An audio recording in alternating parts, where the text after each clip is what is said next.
Hello everyone. आज के इस वीडियो में हम बात करेंगे क्लास 12th की पॉलिटिकल साइंस का, जो हमारी सेकंड बुक है। इसका चैप्टर नंबर 3 करने वाले हैं, नियोजित विकास की राजनीति। ध्यान से देखना, आपको आपके लेटेस्ट सिलेबस के अकॉर्डिंग ये कराने वाला हूँ। और टेलीग्राम ग्रुप अगर आपने ज्वाइन नहीं करा है तो उसको ज्वाइन करिए। इसके लिए आपको क्या करना है, क्लास 12 ESP न्यू ग्रुप ये सर्च करना है। इसके बाद आप उसको ज्वाइन कर लीजिए, वहाँ पे आपको PDF नोट्स मिल जाएंगे, ठीक है। और इंस्टा पे आप मुझे फॉलो कर सकते हैं, एकलव्य स्टडी पॉइंट ये मेरा यूजर नेम है। कुछ भी डाउट हो तो आप मुझे डायरेक्ट यहाँ पे मैसेज कर सकते हैं।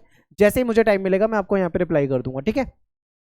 इसके अलावा आप हमारी वेबसाइट पे विजिट कर सकते हैं। वेबसाइट पे आपको नोट्स मिल जाएंगे। आपको गूगल पे जाके eklavyastudypoint.com सर्च करना है। उसके बाद आपको अपनी क्लास में जाना है। आप MCQ भी सॉल्व कर सकते हैं, यहाँ से क्वेश्चन पेपर भी देख सकते हैं, PDF नोट्स वगैरह भी डाले हुए हैं तो आप वहाँ से भी डाउनलोड कर सकते हैं। तो आपको हमारी वेबसाइट पर भी सब कुछ मिल जाएगा, ठीक है। तो चलिए स्टार्ट करते हैं चैप्टर को। ये जो चैप्टर है ना, हमारा तीसरा चैप्टर, पहले अगर आज से हम 5-6 साल पीछे जाए तो काफ़ी कंटेंट होता था, लेकिन CBSE में कंटेंट को कम कर दिया गया, ठीक है। तो उसी के हिसाब से हम करने वाले हैं। तो एक बार वीडियो को बहुत ध्यान से देखो। इसमें हम क्या देख रहे हैं, इसमें हम देख रहे हैं मैप। ये मैप कहाँ का है, भारत का मैप है। और ये जो मैंने हाईलाइट कर रखा है, ये कौन सा राज्य है भारत का, तो ये उड़ीसा राज्य है, ठीक है। तो इस चैप्टर में हम उड़ीसा राज्य के बारे में पढ़ने वाले हैं और आगे फिर हम देश के विकास को भी समझेंगे, ठीक है। तो स्टार्टिंग करते हैं हम चैप्टर की उड़ीसा राज्य से। तो उड़ीसा राज्य क्या था? उड़ीसा एक ऐसा राज्य था जहां पे लौह अयस्क संसाधन थे। कौन से संसाधन थे? लौह अयस्क संसाधन, यानी यहाँ पे लोहा वगैरह जो था वो अवेलेबल था, ठीक है, उपलब्ध था। तो समझते हैं। तो देखिए, उड़ीसा के लौह अयस्क संसाधन को समझते हैं। भारत का जो उड़ीसा राज्य है, यहाँ पे लौह अयस्क संसाधन जो है वो काफी अच्छी मात्रा में अवेलेबल थे, ठीक है। अब ये जो लौह अयस्क है, इसका यहाँ पे विशाल भंडार था। तो ऐसे में यहाँ की सरकार ने सोचा कि अगर हम अपने इन संसाधनों का इस्तेमाल करें, ठीक है, इन संसाधनों का यूज करें, तो लोगों को रोजगार भी मिलेगा और राज्य का विकास भी होगा। ऐसा यहाँ की सरकार ने सोचा था, ठीक है। तो देखते हैं आगे। तो जब इस्पात की मांग बढ़ी, यानी जब लौह अयस्क संसाधनों की डिमांड बढ़ी थी, तो निवेश के नजरिए से अगर हम देखें तो उड़ीसा राज्य जो है बहुत ही महत्वपूर्ण राज्य बनकर उभरा था। और सरकार भी चाह रही थी कि भाई इससे बेनिफिट हो जाए इस राज्य को भी, ठीक है। तो उड़ीसा की सरकार ने लौह इस्पात की मांग को पूरा करना चाहा। यानी सरकार समझ चुकी थी कि डिमांड है मार्केट में, किस चीज की? लौह अयस्क संसाधनों की। तो सरकार ने सोचा क्यों ना हम इस डिमांड को पूरा करते, क्योंकि हमारे पास तो संसाधन है।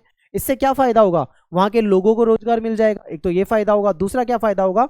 वहां पे आर्थिक विकास होगा, ठीक है। तो सरकार ने ये सोचा था। इसके लिए सरकार ने क्या करा, जो अंतरराष्ट्रीय इस्पात निर्माता है, जो इंटरनेशनल लेवल पे इस्पात का निर्माण करते थे, उनसे, और जो राष्ट्रीय इस्पात निर्माता है, यानी जो नेशनल लेवल पे, यानी अपने देश के स्तर पे जो इस्पात निर्माता थे, इन्होंने उनके साथ सहमति पत्र पे हस्ताक्षर करे। यानी उनके साथ इन्होंने क्या करा, जो MOU होता है उस पे इन्होंने हस्ताक्षर करे, ठीक है। उनके साथ ये जुड़ गए। आगे देखते हैं क्या हुआ। सरकार ये सोच रही थी कि अगर ऐसा होगा, ठीक है, यानी कि हम अगर उस डिमांड को पूरा कर देंगे तो इससे कहीं ना कहीं हमारे स्टेट में, यानी उड़ीसा राज्य में पूंजी निवेश भी हो जाएगा, यानी पूंजी का निवेश भी हो जाएगा, ठीक है, तथा वहां के लोगों को रोजगार भी मिलेगा। अब ये कैसे होगा, ये समझिए। मान लीजिए उड़ीसा राज्य में एक कोई ये स्थान है, यहाँ पे बहुत सारे संसाधन है, ठीक है, लौह अयस्क संसाधन है। तो यहाँ पे कहीं ना कहीं अगर वो जो निर्माता हैं, ठीक है, लौह अयस्क के जो निर्माता हैं, चाहे वो नेशनल यानी देश के स्तर के हो, चाहे वो इंटरनेशनल स्तर के हो, तो वो क्या करेंगे, यहाँ पे आएंगे, कहीं ना कहीं यहाँ पे कारखाने स्थापित करेंगे अपने, ठीक है। खनन का कार्य होगा, यहाँ पे कारखाने स्थापित होंगे। कारखाने अगर स्थापित होंगे तो लोगों को वहाँ पे रोजगार मिल जाएगा। तो कहीं ना कहीं वहाँ पे सड़कों का भी निर्माण होगा, वहाँ बिजली भी आएगी, वहाँ पे रोजगार भी आएगा, ठीक है। तो काफी फायदा मतलब हो जाएगा, इन्वेस्टमेंट भी अच्छी खासी हो जाएगी और स्टेट को यानी राज्य को काफी उससे मुनाफा भी हो जाएगा। ऐसा सरकार सोच रही थी, ठीक है। लेकिन वहां पे रहते थे आदिवासी लोग। अब जो आदिवासी लोग उस स्थान पे रहते थे, उनको क्या था, उनको डर था। अब आदिवासियों के मन में क्या डर था, उनको लग रहा था कहीं ऐसा ना हो जाए, यहाँ पे कारखाने वगैरह स्थापित हो जाएंगे तो हमको वहां से उजाड़ दिया जाएगा, यानी हमारा तो विस्थापन हो जाएगा, ठीक है। और क्या लग रहा था भाई यहाँ के लोगों को? यहाँ के लोगों को ये भी लग रहा था कहीं ऐसा ना हो जाए कि सरकार इनसे इनकी जमीन छीन ले और इनको अपनी जमीन को छोड़कर उस जगह से कहीं और जाना पड़े, ठीक है, क्योंकि इनका जो रोजी रोटी रोजगार जो भी था वो उसी स्थान पे था, वहीं के ये निवासी थे। तो इनके मन में ये डर जो था ये जायज था। आगे देखते हैं क्या होता है। आदिवासियों को ये डर था कि उद्योग आने से, यानी जब उद्योग यहाँ पर आएंगे तो ऐसे में ये विस्थापित हो जाएंगे, यानी इनको अपना घर छोड़कर कहीं और जाना पड़ेगा, ठीक है। और इनका जो रोजगार है, इनकी जो आजीविका है, वो कहीं ना कहीं छिन जाएगी। तो आदिवासी इस चीज को लेकर डरे हुए थे। और जो ऐसे में एक और वर्ग है जो है पर्यावरणविद। पर्यावरणविद जो है वो भी डर रहे थे। उन पर्यावरणविद कौन होते हैं, सबसे पहले ये समझिए, पर्यावरणविद ऐसे लोग होते हैं जो पर्यावरण की चिंता करते हैं, ठीक है, पर्यावरण का संरक्षण करने की बात करते हैं, पर्यावरण को बचाने की बात करते हैं।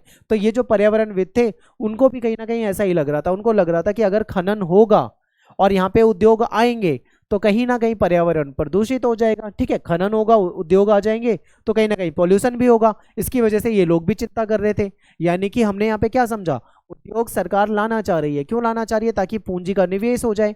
और सरकार क्यों लाना चाह रही है, ताकि लोगों को रोजगार मिल जाए, ठीक है। और सरकार क्यों लाना चाह रही है, उससे स्टेट का फायदा होगा, विकास होगा। लेकिन डर कौन रहा है, पर्यावरणविद डर रहे हैं। क्यों डर रहे हैं, क्योंकि इनको लग रहा है पोल्यूशन बढ़ जाएगा। फिर आदिवासी डर रहे हैं, आदिवासी क्यों डर रहे हैं, उनको लग रहा है उनका घर छिन जाएगा, ठीक है। क्लियर है, आगे चलते हैं। उद्योग को लेकर राजनीतिक टकराव, ध्यान से समझिए, बहुत बहुत इंपॉर्टेंट है ये।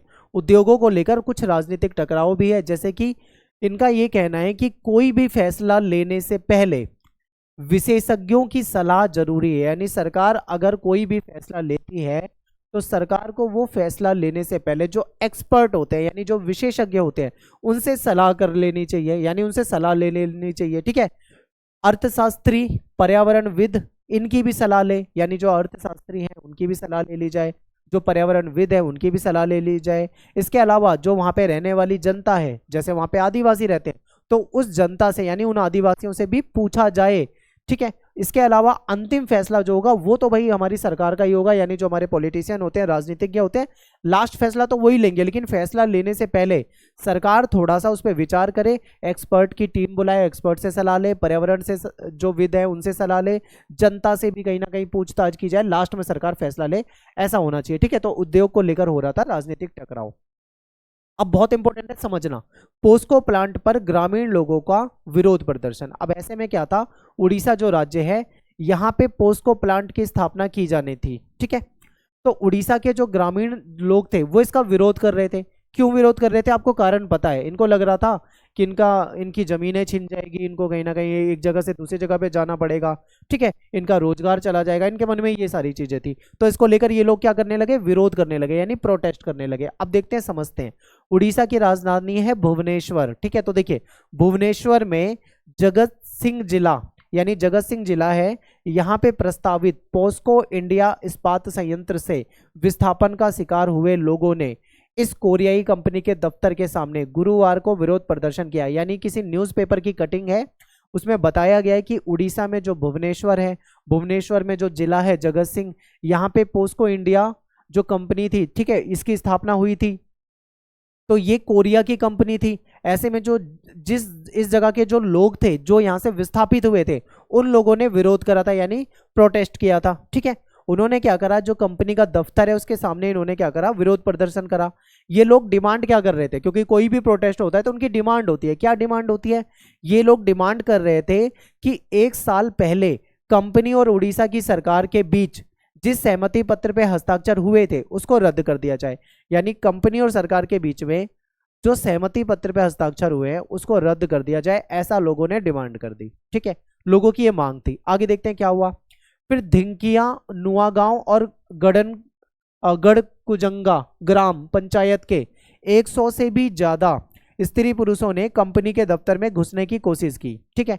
यानी कि ये कुछ गांव हैं वहां के उड़ीसा के, यहाँ के लोगों ने क्या करा, यहाँ की जो ग्राम पंचायत थी उन लोगों ने, कम से कम 100 लोगों ने कंपनी का जो दफ्तर था, ठीक है, उसमें घुसने का प्रयास करा। लेकिन जो पुलिस थी, पुलिस ने उन्हें रोक दिया, पुलिस ने वहां पे उनको घुसने नहीं दिया, क्योंकि वहां पे घुसते लड़ाई झगड़ा हो जाता, दंगा हो जाता, ठीक है। तो इसीलिए पुलिस ने क्या करा, उनको रोक दिया।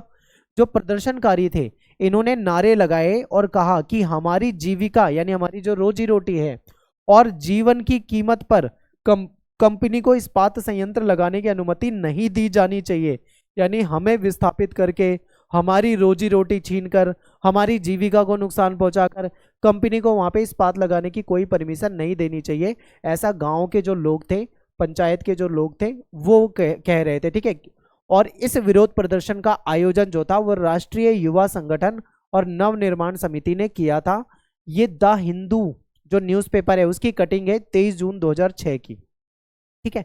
तो यहाँ पे हमको क्या समझ में आया, हमको यहाँ पे ये समझ में आया कि सरकार तो ये चाह रही है कि भाई स्टेट का फायदा हो जाए, लोगों को रोजगार मिल जाए, लोगों का फायदा हो जाए। लेकिन लोग ऐसा नहीं चाह रहे हैं, यहाँ के रहने वाली जो जनता है वो चाह रही है कि भाई यहाँ पे ये इस्पात संयंत्र नहीं लगने चाहिए, उससे इनके कहीं ना कहीं इनका विस्थापन हो रहा है, इनकी रोजी रोटी जा रही है। ठीक है, आगे चलते हैं। बिल्कुल सिंपल चैप्टर है, आराम से एक एक पॉइंट आपको समझाते हुए चलूंगा, आपको बिल्कुल भी मतलब ऐसा नहीं लगेगा कि कोई मुश्किल चैप्टर है, बहुत आसान है। आगे देखो, पोस्को प्लांट पर जो गांव के लोग थे उन्होंने विरोध प्रदर्शन करा था। ठीक है, कहां पे था ये? भुवनेश्वर में किया था, जगत सिंह जिले में करा था, कोरियाई कंपनी जो थी इसके खिलाफ करा था। कोरियाई कंपनी का नाम क्या था? पोस्को इंडिया इस्पात संयंत्र था। इसका विरोध करा था इन्होंने। डिमांड क्या करी थी? डिमांड करी थी कि सरकार इस कंपनी से जो भी सहमति पत्र पे हस्ताक्षर सरकार ने करे हैं उसको रद्द कर दे। ये इन लोगों की डिमांड थी उस समय में। ठीक है, आगे देखते हैं। अब यहाँ पे हमने ये टॉपिक समझ लिया, अब देखते हैं नेक्स्ट टॉपिक, विकास। विकास का अर्थ क्या होता है? तो यहाँ पे विकास का जो अर्थ होता है वो होता है समृद्धि, यानी आर्थिक समृद्धि। आर्थिक समृद्धि का मतलब है कि पैसा आए, ठीक है, आर्थिक रूप से कहीं ना कहीं समृद्ध हो जाए। फिर आर्थिक समृद्धि के साथ साथ आर्थिक सामाजिक न्याय भी हो। ठीक है, यानी समाज में लोगों को न्याय भी मिले, आर्थिक समृद्धि भी हो, इसी को विकास कहा जाता है। लेकिन यहाँ पे विकास के जो मायने हैं वो अलग अलग लोगों के लिए अलग अलग हो सकते हैं। अब आप सोचोगे कि विकास का मतलब तो एक ही होना चाहिए सबके लिए, फिर अलग अलग लोगों के लिए अलग अलग ये विकास का अर्थ कैसे हो सकता है? आपके मन में एक क्वेश्चन आएगा। ठीक है, तो इसको समझते हैं। तो देखिए, विकास का जो मतलब होता है ना वो अलग अलग हो सकता है। ठीक है, उसका सिनेरियो अलग अलग हो सकता है। जैसे कि एग्जांपल आपके सामने है, देखिए उद्योगपति जो है, अब मैं आपको एग्जांपल देता हूं उड़ीसा का। आप उड़ीसा का ही एग्जांपल ले लो। उड़ीसा में जो उद्योगपति था वो क्या चाह रहा था? वहां पे अपना उद्योग लगाना चाह रहा था। उद्योग लगाएगा, इस्पात संयंत्र उसके स्थापित होंगे, वहां से वो खनन वगैरह करेगा। ठीक है, कहीं ना कहीं इस्पात का निर्माण करेगा, तो उससे उसका क्या बनेगा? मुनाफा बनेगा, यानी उसको फायदा होगा। तो उद्योगपति के लिए क्या हो गया? ये जो उद्योग वाली चीज थी, वहां पे जो उद्योग स्थापित करने थे उसके लिए तो फायदे का सौदा हो गया। अब इससे किसी दूसरे व्यक्ति का नुकसान भी हो सकता है। ठीक है, अब जो ग्रामीण लोग थे इनका कहीं ना कहीं, जो ग्रामीण आदिवासी थे उनका इससे नुकसान था। इनका क्या नुकसान था कि यहाँ पे अगर उद्योग लग गए, मान लो उद्योग स्थापित कर दिए, तो इनका तो भाई, इनकी तो जमीन चली जाएगी ना, इनके हाथ से इनकी जमीन चली जाएगी, इनका विस्थापन हो जाएगा, इनको एक जगह से दूसरी जगह पे जाना पड़ेगा, और कहीं ना कहीं इनका जो रोजगार पहले रहा होगा वो भी छिन जाएगा। तो इनके लिए विकास का अर्थ अलग है, यानी एक ही सिचुएशन है दोनों के लिए, सिनेरियो सेम है, लेकिन उसके जो परिणाम है वो अलग हो रहे हैं। कोई एक तरफ एक व्यक्ति को फायदा हो रहा है तो दूसरी तरफ दूसरे व्यक्ति को यहाँ पे नुकसान भी हो रहा है। तो विकास का मतलब जो होता है ना वो लोगों के लिए अलग अलग हो सकता है। ठीक है, एग्जाम्पल आपके सामने जो मैंने बताया वही चीज मैंने यहाँ पे लिख दिया है। तो देखते हैं, इस्पात संयंत्र स्थापित करने वाले के लिए इस्पात संयंत्र लगाने पर लाभ था। कहीं ना कहीं उद्योगपति जो इस कारखाने को स्थापित करना चाह रहा है उसको तो फायदा है, लेकिन दूसरी तरफ जो गांव के लोग हैं, जो आदिवासी लोग हैं, उनको कहीं ना कहीं से नुकसान था, उनकी जमीन जा सकती थी, उनको वहां से विस्थापित होना पड़ रहा था। ठीक है, आगे देखो, आजादी के बाद विकास को लेकर बहुत बहस हुई, चर्चा हुई। आप चले जाओ आज से कम 60-70 साल पीछे। ठीक है, तब सोचो देश में क्या हालात थे। देश आजाद हुआ था, देश को आजाद हुए थोड़ा ही समय हुआ था और देश में बहुत सारी समस्याएं थी। तो आजादी के बाद अगर हम देखें तो विकास को लेकर बहुत बहस हुई थी, बहुत चर्चाएं हुई थी। और इस समय विकास का जो अर्थ था वो ये था कि ज्यादा से ज्यादा आधुनिक होना, यानी अगर हम ज्यादा से ज्यादा मॉडर्न हो जाएंगे, ज्यादा से ज्यादा आधुनिक हो जाएंगे तो हम विकास कर जाएंगे। उस समय में इसका मतलब ये होता था। ठीक है, पश्चिमी देशों की तरफ होना, यानी पश्चिमी देशों की तरह होना, उस समय विकास को यह माना जाता था अगर हम पश्चिमी देशों की तरह हो जाएंगे, हम औद्योगिक देशों की तरह अगर हो जाएंगे, हम अपने देश में उद्योग लगा देंगे और आधुनिक हो जाएंगे तो कहीं ना कहीं हम विकास कर जाएंगे। उस समय में ऐसा माना जाता था विकास को। ठीक है, तो उस समय क्या था, भारत के सामने ना विकास के दो मॉडल थे और उन दो मॉडल में से भारत को कोई एक मॉडल चुनना था। अब यहाँ पे विकास के दो मॉडल कौन से हैं? एक तो था पूंजीवादी मॉडल। पूंजीवादी मॉडल जो अमेरिका वाला मॉडल था, जिसको यूएसए ने अपनाया था। कहीं ना कहीं इसमें क्या होता है, ज़्यादा से ज़्यादा व्यापार को अच्छा माना जाता है। ठीक है, दूसरी तरफ था समाजवादी मॉडल, जो कहीं ना कहीं सोवियत संघ की तरफ इशारा कर रहा है। यहाँ पे व्यवस्था अलग होती है। तो हमारे पास यही ऑप्शन थे, या तो हम पूंजीवादी व्यवस्था को अपना लें या फिर हम क्या करें, समाजवादी व्यवस्था को अपना ले। तो आपके मन में क्वेश्चन आएगा भारत ने क्या अपनाया? तो भारत ने दोनों मॉडल से कुछ महत्वपूर्ण चीजों को लिया और एक नई व्यवस्था को अपना लिया जिसको मिश्रित अर्थव्यवस्था कहा जाता है। ठीक है, तो हमारे कहने का मतलब यहाँ पे क्या है कि भारत ने ना तो पूरी तरीके से पूंजीवाद को अपनाया, ना ही पूरी तरीके से समाजवादी मॉडल को अपनाया। जो चीज पूंजीवाद में अच्छी लगी हमने उसको एक्सेप्ट कर लिया, जो चीज हमको समाजवाद में अच्छी लगी हमने उसको एक्सेप्ट कर लिया, यानी दोनों से मिला जुला कर, जिसे मिला जुला मॉडल कहते हैं, भारत ने वो अपनाया, उसको क्या कहा जाता है, उसको मिश्रित अर्थव्यवस्था कहा जाता है। ठीक है, फिर एक टॉपिक है आपका वामपंथी और दक्षिणपंथी। भारत में दो विचारधारा के लोग आपको देखने को मिलेंगे। कुछ लोग ऐसे होंगे जो वामपंथी होंगे, कुछ लोग जो ऐसे होंगे जो दक्षिणपंथी होंगे। वामपंथियों को लेफ्टिस्ट या लेफ्ट विंग भी कहा जाता है और दक्षिणपंथियों को राइट विंग भी कहा जाता है। ठीक है, इनको राष्ट्रवादी कहा जाता है। तो ये दक्षिणपंथी, और वामपंथी जो होते हैं वो लेफ्ट विंग के कहलाते हैं। ठीक है, तो ये वामपंथी और दक्षिणपंथी का मतलब यहाँ पे क्या है इसको समझते हैं। तो देखिए, ये एनसीईआरटी का कोडिंग है। वामपंथी जो लोग होते हैं वो कौन होते हैं, उनकी विचारधारा क्या होती है, ये है। ठीक है, तो देखिए समझिए इसको। वामपंथी विचारधारा, इसमें कहा जाता है कि जो गरीब लोग हैं, जो पिछड़े लोग हैं, सरकार को उनकी कहीं ना कहीं उनके लिए पॉलिसी बनानी चाहिए, यानी ये गरीब और पिछड़े लोगों की तरफदारी करते हैं। कौन करते हैं, वामपंथी। ये कहा जाता है कि सरकार को ऐसी पॉलिसी बनानी चाहिए जिससे गरीब लोगों को फायदा पहुंचे। ठीक है, गरीबों के हितों को ध्यान में रखकर विकास की नीति अपनानी चाहिए। ऐसा कौन कहते हैं, ऐसा वामपंथी कहते हैं।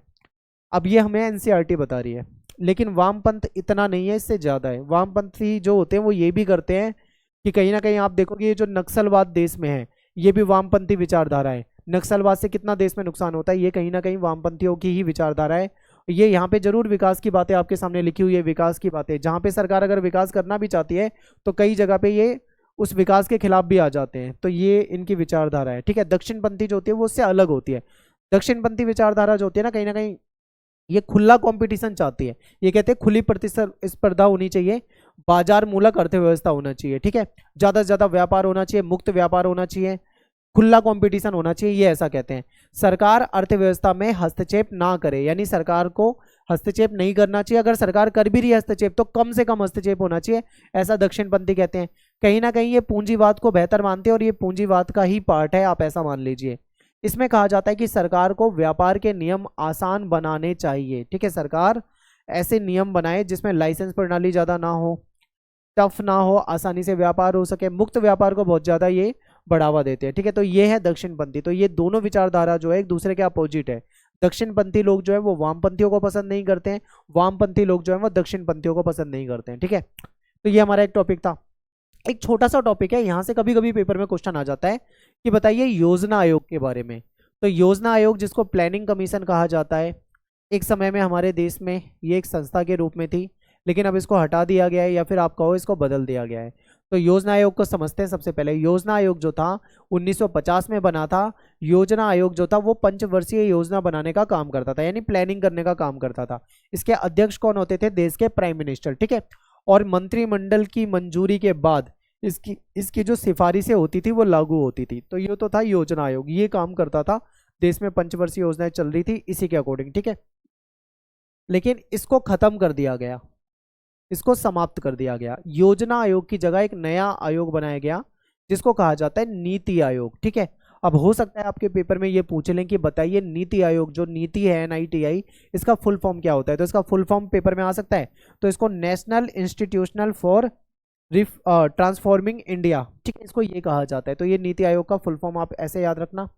अब ये जो है 2015 में बना था। योजना आयोग का नाम बदल दिया गया था, उसकी जगह नया आयोग बना दिया गया था जिसको नीति आयोग कहा गया। इसके अध्यक्ष भी प्राइम मिनिस्टर ही होते हैं और नीति आयोग का पूरा नाम आपके सामने यहाँ पे। अब नीति आयोग जो है ना सरकार के थिंक टैंक के रूप में काम करता है। ठीक है, सरकार के लिए काम करता है, सरकार के थिंक टैंक के रूप में काम करता है। और सबसे बड़ी बात, ये जो 5 वर्षीय, जो पहले कभी प्लानिंग कमीशन वाला जो 5 वर्षीय पंचवर्षीय योजना जो होती थी वो सिस्टम खत्म कर दिया गया है। अब लॉन्ग टर्म के लिए सरकारें जो होती है वो पॉलिसी बनाती है।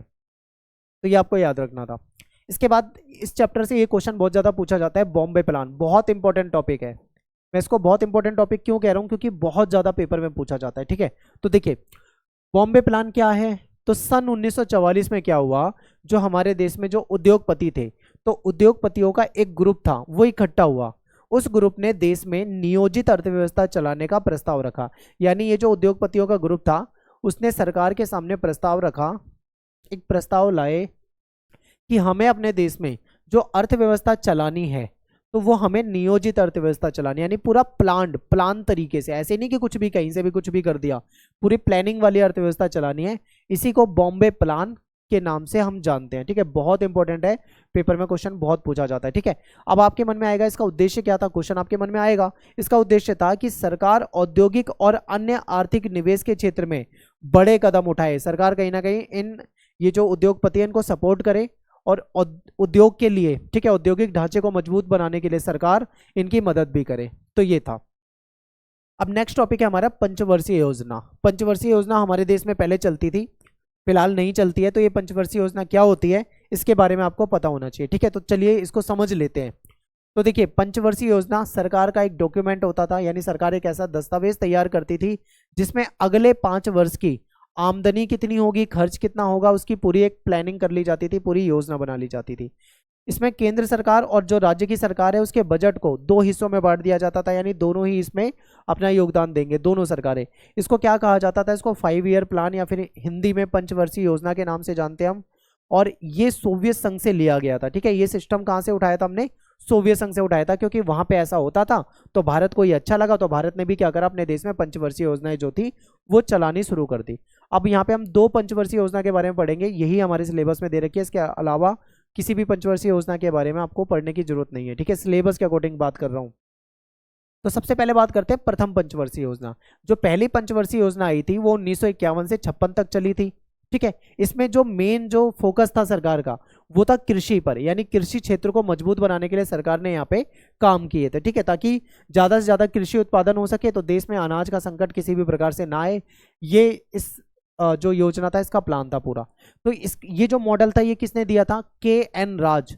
बहुत इंपॉर्टेंट नाम है, के.एन. राज, इनका ये मॉडल था।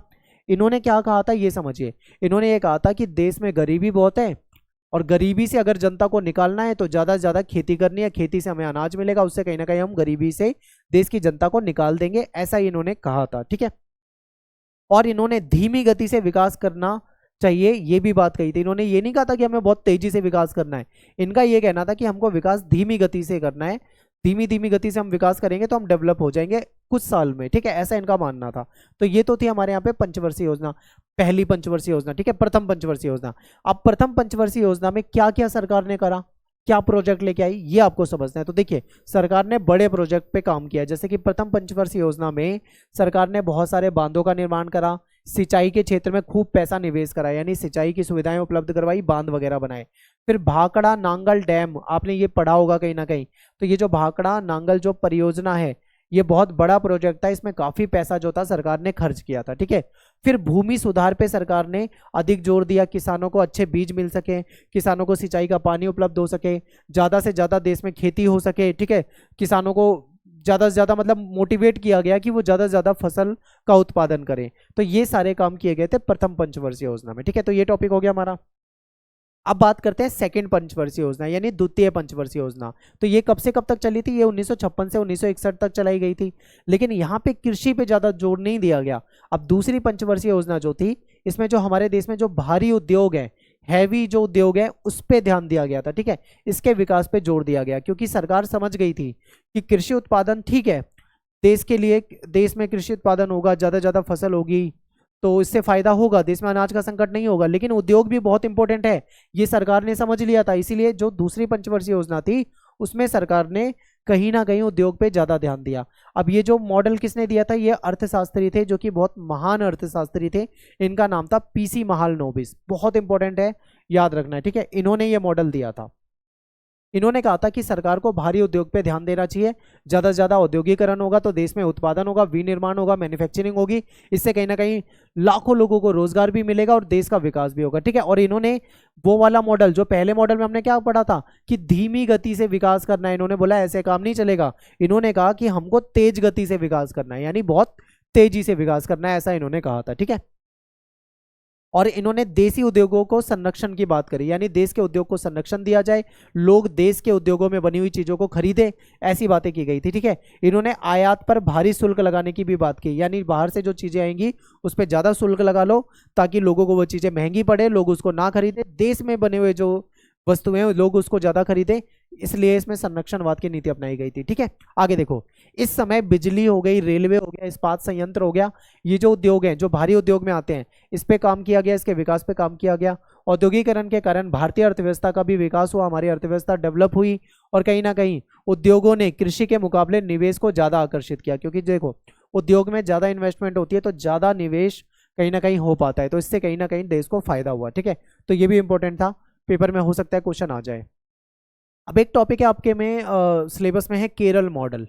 अब ये केरल मॉडल क्या है इसको समझ लेते हैं। तो देखिए केरल में विकास और नियोजन के लिए जो मॉडल अपनाया गया था उसको नाम दे दिया गया केरल मॉडल, यानी केरल को डेवलप करने के लिए, केरल का विकास करने के लिए जो मॉडल अपनाया गया उसको नाम क्या दे दिया गया, केरल मॉडल। इस मॉडल में क्या था, शिक्षा, भूमि सुधार, खाद्य वितरण और गरीबी उन्मूलन, इन सारी चीज़ों पे काम किया गया। यानी एजुकेशन ज़्यादा से ज़्यादा मिले लोगों को, भूमि सुधार हो सके जिससे किसानों को लाभ हो, ठीक है, खाद्य वितरण यानी राशन वगैरह लोगों को मिल सके, गरीबी उन्मूलन यानी गरीबी की समाप्ति हो सके, इसके लिए काम किया गया। और यहाँ पे साक्षरता देखे तो 100% साक्षरता है केरल राज्य में, ये भी इंपॉर्टेंट पॉइंट है, आपको याद रखना है। अब हमने स्टार्टिंग में आपको मैंने बताया था कि भारत के सामने विकास के लिए दो मॉडल थे, एक तो था पूंजीवादी मॉडल, एक था समाजवादी मॉडल। भारत को इन दोनों मॉडल में से ही कोई अपनाना था, या तो पूंजीवाद अपना ले या समाजवाद अपना ले। लेकिन हमारे यहाँ पे क्या था, दो तरह के लोग थे। कुछ लोग कहते थे पूंजीवादी मॉडल अच्छा है इसको अपना लिया जाए, लेकिन कुछ कहते थे नहीं समाजवादी मॉडल अच्छा है इसको अपना लिया जाए। अब ऐसे में सरकार के सामने समस्या थी, सरकार अगर पूंजीवादी मॉडल को अपना लेगी तो नाराज हो जाएंगे समाजवादी लोग, अगर सरकार समाजवादी को अपना लेगी तो नाराज हो जाएंगे पूंजीवादी लोग। अब सरकार को बैलेंस बनाना था कि पूंजीवादी भी नाराज ना हो और समाजवादी नाराज भी ना हो और हम एक अच्छा मॉडल अपनाएं। तो सरकार ने दोनों को नहीं अपनाया, बल्कि दोनों में से जो जो चीजें अच्छी लगी उसको अपना लिया। तो इसको कहा जाता है मिश्रित अर्थव्यवस्था, ये मैं आपको बता चुका हूँ। तो आप कहोगे कि दोबारा क्यों बताया, इसलिए बता रहा हूँ क्योंकि पूंजीवादी समाजवादी जो मॉडल है आखिर इसमें क्या महत्वपूर्ण चीजें होती है हमको ये समझना है। तो पूंजीवादी मॉडल जो था ये अमेरिका ने अपनाया था, अमेरिकी मॉडल के रूप में इसको देखा जाता है। इसमें प्राइवेटाइजेशन जो होता है, निजीकरण जो होता है, इसको बहुत वैल्यू दी जाती है।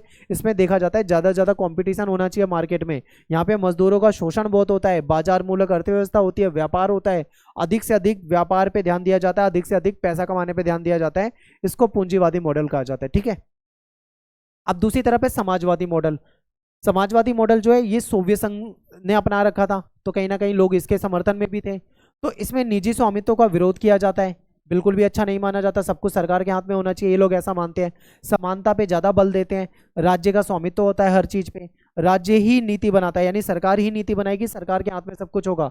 नेहरू भी कहीं ना कहीं समाजवाद के समर्थक थे। ठीक है, तो ये दोनों मॉडल होते हैं, भारत ने दोनों का मिला जुला रूप अपनाया था। ठीक है, अब नेक्स्ट टॉपिक है, बहुत इंपॉर्टेंट है, निजी क्षेत्र बनाम सार्वजनिक क्षेत्र।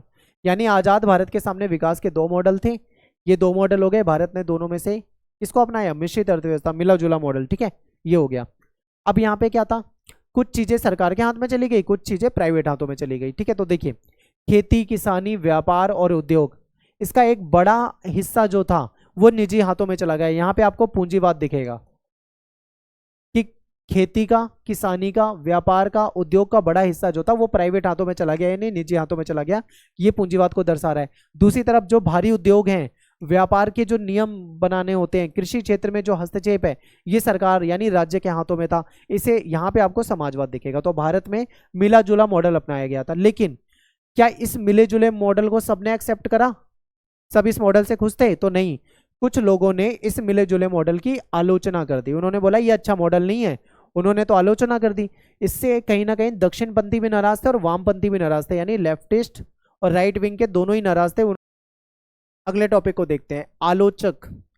ये जो हमने जो मिला जुला जो मॉडल अपनाया था, इसकी सभी ने तारीफ नहीं करी, कुछ लोग जो थे इसके आलोचक थे, जैसा मैंने आपको बताया था। तो आलोचकों ने क्या क्या कहा था इसको समझते हैं। आलोचकों ने कहा कि निवेश के लिए लाइसेंस प्रणाली गलत है, यानी कि जो निवेश अगर कोई करना चाहे तो यहाँ पे दुनिया भर की पेपर वर्क हो जाता है, दुनिया भर की कहीं ना कहीं बाधाएं आ जाती हैं, इसको कुछ लोग गलत मानते थे। ठीक है, परमिट प्रणाली जो थी इसको भी ये लोग गलत मानते थे, कहते थे कि निजी पूंजी की राह में रोड़े अटकाए जा रहे हैं, यानी कोई इन्वेस्ट ही नहीं कर सकता, पैसा इन्वेस्ट करना चाहे तो उसके लिए 50 तरह की समस्याएं खड़ी कर रखी है। तो इस चीज को भी लोगों ने अच्छा नहीं माना। बाजार में प्रतिस्पर्धा नहीं रही, कंपटीशन नहीं था, क्योंकि हमारे यहाँ पे संरक्षणवाद की नीति अपना रखी थी, बाहर की चीजों पे कहीं ना कहीं बैन लगा रहे थे या फिर ज्यादा शुल्क लगा रहे थे, तो बाजार में कंपटीशन नहीं आया। ठीक है, हमारे यहाँ पे करप्शन बहुत ज्यादा बढ़ गया था, भ्रष्टाचार बहुत ज्यादा बढ़ गया था। तो इस कारण से क्या था, लोग इसकी क्या कर रहे थे, आलोचना कर रहे थे। ठीक है, तो यहाँ पे अपना ये चैप्टर खत्म हो जाता है। आई होप आपको अच्छे से समझ में आया होगा। कुछ भी डाउट हो तो आप कमेंट में लिख सकते हैं, मैं टाइम निकाल के आपको रिप्लाई कर दूंगा। बाकी आप चैप्टर को 2 बार देखिए, अच्छे से आपको समझ में आ जाएगा। मेरा नाम सत्येंद्र प्रताप है, आप मुझे इंस्टा पे फॉलो कर सकते हैं, एकलव्य स्टडी पॉइंट, ये मेरा यूजर नेम है। ठीक है, मिलते हैं आपसे नेक्स्ट वीडियो में। Thanks for watching. जय हिंद, जय भारत। ज्यादा ज्यादा कमेंट कर दीजिए, बहुत जल्दी बना दूंगा अगला चैप्टर। ज्यादा ज्यादा कमेंट कर दो आप, ठीक है।